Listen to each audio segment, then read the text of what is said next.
Hello everyone, so today I'm going to be reviewing the Windup Girl.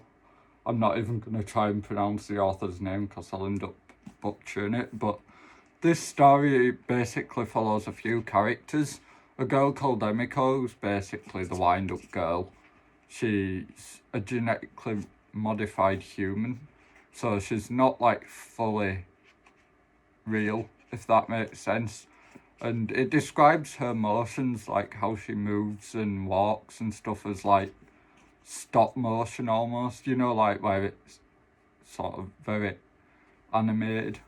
I don't know how you pronounce it, but she moves really strange anyway, like stopping. Yeah, there's her, Anderson Lake, and a guy called Hong Chang, I think it is. It also follows a few other characters. And it's basically like their life in this future Bangkok. I believe it's the 23rd century from what it tells you in the book. And yeah, the world's a mess. The people of Bangkok live behind this huge like seawall, which protects them from obviously the sea. From flooding the city, even though like the outer district area of the city is actually flooded, but yeah. And anyway, it's about really their journey through the world. Let me start off by saying the story is amazing and the world building is amazing, but there's some things that I found really strange, like obviously petrol has run out. And they use these giant, like, genetically modified elephants called megadonts or something. And basically shove them into hamster wheels and use them to power up everything.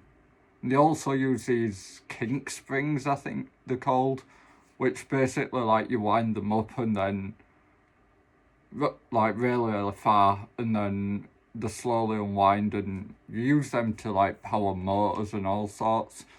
But what I found weird is there's no mention of solar power whatsoever. Like in some of his other books there's mentions of solar power and everything, but in this it's like almost like solar power doesn't exist. Now obviously solar panels are pretty expensive, but you'd have thought they'd have actually had them available.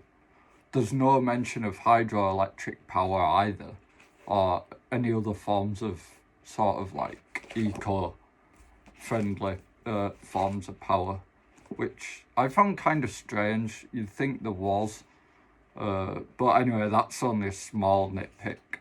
The actual plot is amazing, and while it starts off pretty slow, the payoffs ultimately are amazing.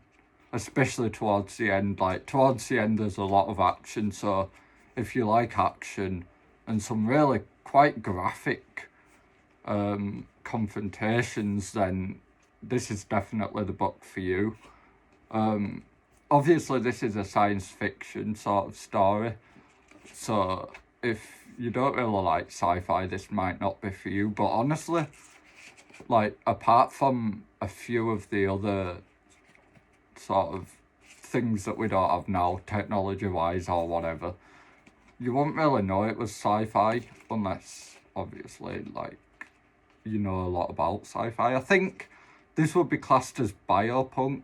I think that's what genre this falls under, which is sort of, in a way, it's a form of cyberpunk, but not really, because they don't have, like, big chips in their head or run around with mantis blades decapitating people like in Cyberpunk 2027. 2027? Oh wow. 2077. Can't even get that right, and it's like my most hyped game of all time. Wow. Anyway, definitely recommend this book. I'm not going to drag this video out for the cast because I don't want to spoil too much for you guys, because I'm notoriously terrible at spoilers. Like, I'm the Jimmy spoiler of anything. So yeah, I highly recommend this book. I will leave the link in the description, and I will see you in the next video. Goodbye guys.